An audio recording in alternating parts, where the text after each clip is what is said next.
24 अक्टूबर 2020 प्रातः मुरली। ओम शांति। बाप दादा मधुबन।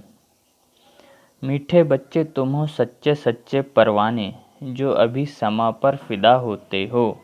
इस फिदा होने का ही यादगार यह दीपावली है। प्रश्न: बाबा ने अपने बच्चों को कौन सा समाचार सुनाया है? उत्तर: बाबा ने सुनाया, तुम आत्माएं निर्वाण धाम से कैसे आती हो और मैं कैसे आता हूँ। मैं कौन हूँ, क्या करता हूँ, कैसे राज्य स्थापन करता हूँ, कैसे तुम बच्चों को रावण पर विजय पहनाता हूँ। अभी तुम बच्चे इन सब बातों को जानते हो। तुम्हारी ज्योति जगी हुई है। गीत है, तुम ही हो माता पिता तुम ही हो। ओम शांति। मीठे मीठे रूहानी बच्चों ने गीत सुना। आत्माओं ने इन जिस्मानी कर्मेंद्रियों से गीत सुना। गीत में पहले तो ठीक था, पिछाड़ी में फिर भक्ति के अक्षर थे। तुम्हारे चरणों की धूल, अब बच्चे चरणों की धूल थोड़े ही होते हैं। यह रॉन्ग है। बाप बच्चों को राइट अक्षर समझाते हैं। बाप आते भी वहाँ से है जहाँ से बच्चे आते हैं। वह है निर्माण धाम। बच्चों को सबके आने का समाचार तो सुनाया, अपना भी सुनाया कि मैं कैसे आता हूँ, आ करके क्या करता हूँ। राम राज्य स्थापन करने अर्थ रावण पर विजय पहनाते हैं। बच्चे जानते हैं राम राज्य और रावण राज्य इस पृथ्वी पर ही कहेंगे। अभी तुम विश्व के मालिक बनते हो। धरती, आसमान, सूर्य आदि सब तुम्हारे हाथ में आ जाते हैं तो कहेंगे रावण राज्य सारे विश्व पर और राम राज्य भी सारे विश्व पर है। रावण राज्य में कितने करोड़ हैं, राम राज्य में थोड़े होते हैं। फिर धीरे धीरे वृद्धि को पाते हैं। रावण राज्य में वृद्धि बहुत होती है क्योंकि मनुष्य विकारी बन जाते हैं। राम राज्य में है निर्विकारी। मनुष्यों की ही कहानी है तो राम भी बेहद का मालिक, रावण भी बेहद का मालिक है। अभी कितने अनेक धर्म हैं, गाया हुआ है अनेक धर्मों का विनाश। बाबा ने झाड़ पर भी समझाया है। अब दशहरा मनाते हैं, रावण को जलाते हैं, या है हद का जलाना। तुम्हारी तो है बेहद की बात। रावण को सिर्फ भारतवासी ही जलाते हैं। विदेश में भी जहाँ जहाँ भारतवासी जास्ती होंगे वहाँ भी जलाएंगे। वह है हद का दशहरा। दिखाते हैं लंका में रावण राज्य करते थे, सीता को चुराकर लंका में ले गया। यह हो गई हद की बातें। अब बाप कहते हैं सारे विश्व पर रावण का राज्य है। रावण राज्य अब नहीं, राम राज्य अब नहीं है। राम राज्य अर्थात ईश्वर का स्थापन किया हुआ सतयुग को कहा जाता है राम राज्य। माला सिमरते हैं रघुपति राघव राजा राम कहते हैं, लेकिन राजा राम को नहीं सिमरते हैं। जो सारे विश्व की सेवा करते हैं उनको उनकी माला सिमरते हैं। राजा राम को नहीं सिमरते, मतलब राम के भी जो राजा हैं भगवान, उनको नहीं सिमरते। जो सारे विश्व की सेवा करते हैं उनकी माला सिमरते हैं। भारतवासी दशहरे के बाद फिर दीपावली मनाते हैं। दीपावली क्यों मनाते हैं? क्योंकि देवताओं की ताजपोशी होती है। कोरोनेशन पर बत्तियां आदि बहुत जलाते हैं, उनके ताजपोशी का दिन होता है। कृष्ण उस दिन गद्दी में बैठता है तो कृष्ण पहले राजकुमार होता है, जब बच्चा है, जब वो राजगद्दी में बैठेगा तो राजा बनता है। उसको मुकुट पहनाते हैं, उसका विवाह होता है कृष्ण का राधे से, वो लक्ष्मी बनती है। इसलिए लक्ष्मी नारायण की पूजा की जाती है दीपावली में, क्योंकि वो उनके ताजपोशी का दिन है। एक कोरोनेशन पर बत्तियां आदि बहुत जलाते हैं। एक तो ताजपोशी, दूसरा फिर कहा जाता है घर घर में दीपमाला। हर एक आत्मा की ज्योति जग जाती है। अभी सब आत्माओं की ज्योति उझाई हुई है। आयरन एजेड है, यानी अंधियारा है। अंधियारा माना भक्ति मार्ग। भक्ति करते करते ज्योत कम हो जाती है। बाकी वह दीपमाला तो आर्टिफिशियल है। ऐसे नहीं कि कोरोनेशन होता है तो आतिशबाजी जलाते हैं, दीपावली पर लक्ष्मी को बुलाते हैं, पूजा करते हैं, या उत्सव है भक्ति मार्ग के। जो भी राजा तख्त पर बैठते हैं तो उनका कोरोनेशन डे धूमधाम से मनाया जाता है। उनकी ताजपोशी का दिन धूमधाम से मनाया जाता है। यह सब है हद के, अभी तो बेहद का विनाश, सच्चा सच्चा दशहरा होना है। बाप आए हैं सबकी ज्योत जगाने, मनुष्य समझते हैं हमारी ज्योत बड़ी ज्योत से मिल जाएगी। ब्रह्म समाजियों के मंदिर में सदैव ज्योत जगती है। समझते हैं जैसे परवाने ज्योति पर फेरी पहन फिदा होते हैं, वैसे हमारी भी आत्मा अब बड़ी ज्योति में मिल जाएगी। इस पर दृष्टांत बनाया है, अभी तुम हो आधा कल्प के आशिक, तुम आकर एक माशूक पर फिदा हुए हो। जलाने की तो बात नहीं, जैसे वह आशिक माशूक होते हैं तो वह एक दो के आशिक बन जाते हैं। यहाँ वह एक ही माशूक है, बाकी सब है आशिक। लौकिक दुनिया में तो एक दूसरे के होते, यहाँ तो आशिक माशूक एक ही है, शिव बाबा, और हम सब उसके आशिक हैं। आशिक उस माशूक को भक्ति मार्ग में याद करते हैं। माशूक आप आओ तो हम तुम्हारे पर बलि चढ़ें, भगवान आओ तो हम तुम्हारे पर बलि चढ़ें, तुम्हारे सिवाय हम किसको भी याद नहीं करेंगे। यह तुम्हारा जिस्मानी लव नहीं है, उन आशिक माशूक का जिस्मानी लव होता है। बस एक दो को देखते रहते हैं, देखने से ही जैसे तृप्त हो जाते हैं। यहाँ तो एक माशूक, बाकी सब है आशिक, सब बाप को याद करते हैं। भल कोई नेचर आदि को भी मानते हैं, फिर भी ओ गॉड, हे भगवान, मुख से जरूर निकलता है। सब उनको बुलाते हैं, हमारे दुख दूर करो। भक्ति मार्ग में तो बहुत आशिक माशूक होते हैं, कोई किसका आशिक, कोई किसका आशिक। किसका आशिक मतलब कोई राम की पूजा करते हैं, कोई कृष्ण की, भक्ति मार्ग में अलग अलग। हनुमान के कितने आशिक होंगे, सब अपने अपने माशूक के चित्र बनाकर फिर आपस में मिलकर बैठ उनकी पूजा करते हैं। पूजा कर फिर माशूक को डुबो देते हैं, अर्थ कुछ भी नहीं निकलता। यहाँ वह बात नहीं, यह तुम्हारा माशूक एवर गोरा है, कभी सांवरा बनता नहीं। हमारा जो शिव बाबा है हमेशा गोरा है, कभी पतित बनता नहीं, सांवरा।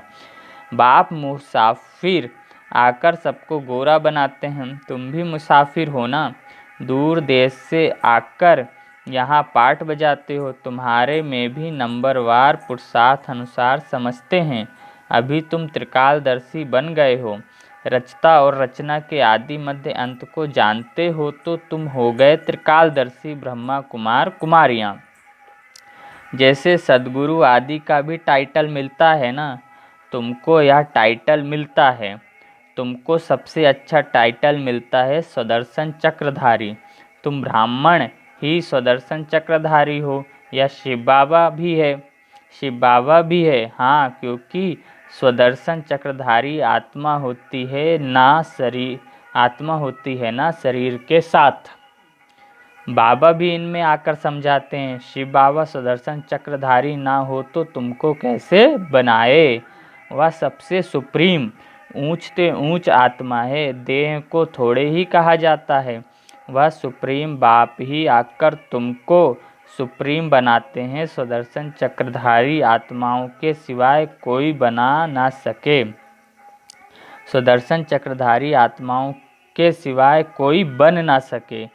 कौन सी आत्माएं? जो ब्राह्मण धर्म में हैं। जब शूद्र धर्म में थे तो नहीं जानते थे, अब बाप द्वारा तुमने जाना है। कितनी अच्छी अच्छी बातें हैं, तुम ही सुनते हो और खुश होते हो। बाहर वाले या सुने तो आश्चर्य खाएं, ओहो, या तो बहुत ऊंच ज्ञान है। अच्छा, तुम भी ऐसे सुदर्शन चक्रधारी बनो तो फिर चक्रवर्ती राजा विश्व का मालिक बन जाएंगे। यहाँ से बाहर गए खल्लास। माया इतनी बहादुर है, यहाँ की यहाँ रही, जैसे गर्भ में बच्चा अजन्मा वायदा कर अंजाम अंजाम कर निकलता है, अंजाम मतलब वायदा कर निकलता है, फिर भी वहाँ की वहाँ रह जाती है, गर्भ की बात गर्भ में ही रह जाती है। तुम प्रदर्शनी आदि में समझते हो, बहुत अच्छा करते हैं, नॉलेज बहुत अच्छी है, मैं ऐसा पुरुषार्थ करूँगा या करूँगा। बस बाहर निकला, वहाँ की वहाँ रही, परंतु फिर भी कुछ न कुछ असर रहता है। ऐसे नहीं कि वह फिर आएंगे नहीं। झाड़ की वृद्धि होती जाएगी, झाड़ वृद्धि को पाएगा तो फिर सबको खींचेंगे। अभी तो यह है रौरव नरक। गरुड़ पुराण में भी ऐसी ऐसी रोचक बातें लिखी हैं जो मनुष्यों को सुनाते हैं ताकि कुछ डर रहे। उनसे ही निकला है कि मनुष्य सर्प बिच्छू आदि बनते हैं। बाप कहते हैं मैं तुमको विषय वैतरणी नदी से निकाल क्षीर सागर में भेज देता हूँ। असुल तुम शांति धाम के निवासी थे, फिर सुखधाम में पाठ बजाने आए, अभी फिर हम जानते हैं शांति धाम और सुख धाम। यह धाम तो याद करेंगे ना, गाते भी हैं। तुम मात पिता हम बालक तेरे, तेरे कृपा से सुख घनेरे। वह सुख घनेरे तो होते ही हैं सतयुग में, अभी है संगम। यहाँ पिछाड़ी में त्राही त्राही करेंगे क्योंकि अति दुख होता है, फिर सतयुग में अति सुख होगा। अति सुख और अति दुख का यह खेल बना हुआ है। विष्णु अवतार भी दिखाते हैं, लक्ष्मी नारायण का जोड़ा जैसे ऊपर से आते हैं। अब ऊपर से शरीरधारी कोई आते थोड़े ही हैं, ऊपर से आती तो हर एक आत्मा है, परंतु ईश्वर का अवतार बहुत विचित्र है, परंतु ईश्वर का अवतरण बहुत विचित्र है। वही आकर भारत को स्वर्ग बनाते हैं। उनका त्यौहार शिव जयंती मनाते हैं। अगर मालूम हो कि परमपिता परमात्मा शिव ही मुक्ति जीवन मुक्ति का वर्षा देते हैं तो फिर सारे विश्व में गॉड फादर का त्यौहार मनाते। फिर सिर्फ शिव जयंती पूरे विश्व में मनाई जाती। बेहद के बाप का यादगार मनाते तब जब समझें कि शिव ही लिबरेटर गाइड है, उनका नाम ही भारत में होता है। शिव जयंती भी भारत में मनाते हैं, परंतु पूरी पहचान नहीं तो हॉलीडे नहीं करते हैं। जो बाप सर्व की सद्गति करने वाला, उनकी जन्मभूमि जहाँ अलौकिक कर्तव्य आकर करते हैं, उनका जन्मदिन और तीर्थ यात्रा तो बहुत मनानी चाहिए। तुम्हारा यादगार मंदिर भी यहाँ ही है, परंतु किसको पता नहीं है कि शिव बाबा ही आकर लिबरेटर गाइड बनता है। कहते सब हैं कि सब दुखों से छुड़ाकर सुखधाम में ले चलो, परंतु समझते नहीं। भारत बहुत ऊंच से ऊंच खंड है, भारत की महिमा अपरम अपार गाई हुई है। वहाँ ही शिव बाबा का जन्म होता है। उनको कोई मानते नहीं, स्टैंप नहीं बनाते, औरों की तो बहुत मनाते रहते हैं। अब कैसे समझाया जाए जो इनके महत्व का सबको पता पड़े। विलायत में भी सन्यासी आदि जाकर भारत का प्राचीन योग सिखलाते हैं। जब तुम यह राजयोग बताएंगे तो तुम्हारा बहुत नाम होगा। बोलो, राजयोग किसने सिखाया था यह किसको पता नहीं है। कृष्ण ने भी हठयोग तो सिखाया नहीं, यह हठयोग है सन्यासियों का, जो बहुत अच्छे पढ़े लिखे हैं, जो अपने को फिलोसोफर कहते हैं। वह इन बातों को समझ और सुधर जाएं। कहें हमने भी शास्त्र पढ़े हैं, परंतु अब जो बाप सुनाते हैं वह राइट है, बाकी सब है रोंग। तो यह भी समझने की बरोबर बड़े से बड़ा यह भी समझें कि बरोबर बड़े से बड़ा तीर्थ स्थान यह है जहाँ बाप आते हैं। तुम बच्चे जानते हो, इसको कहा जाता है धर्म भूमि। यहाँ कितने धर्मात्मा रहते हैं, उतने और कहाँ नहीं। तुम कितना दान पुण्य करते हो, बाप को जानकर तन मन धन सब इस सेवा में लगा देते हो। बाप ही सबको लिबरेट करते हैं, सबको दुख से छुड़ाते हैं, और धर्म स्थापक कोई दुख से नहीं छुड़ाते हैं, वह तो आते ही हैं उनके पिछाड़ी। मतलब पहले धर्म स्थापक आएगा, उसके पीछे उस धर्म की आत्माएं आती हैं। नंबरवार सब पाठ बजाने आते हैं, पाठ बजाते बजाते तमो प्रधान बन जाते हैं, फिर बाप आकर सतो प्रधान बनाते हैं। तो यह भारत कितना बड़ा तीर्थ है। भारत सबसे नंबर 1 ऊंच भूमि है। बाप कहते हैं मेरी यह जन्मभूमि है, मैं आकर सबकी सद्गति करता हूँ, भारत को हेवन अर्थात स्वर्ग बना देता हूँ।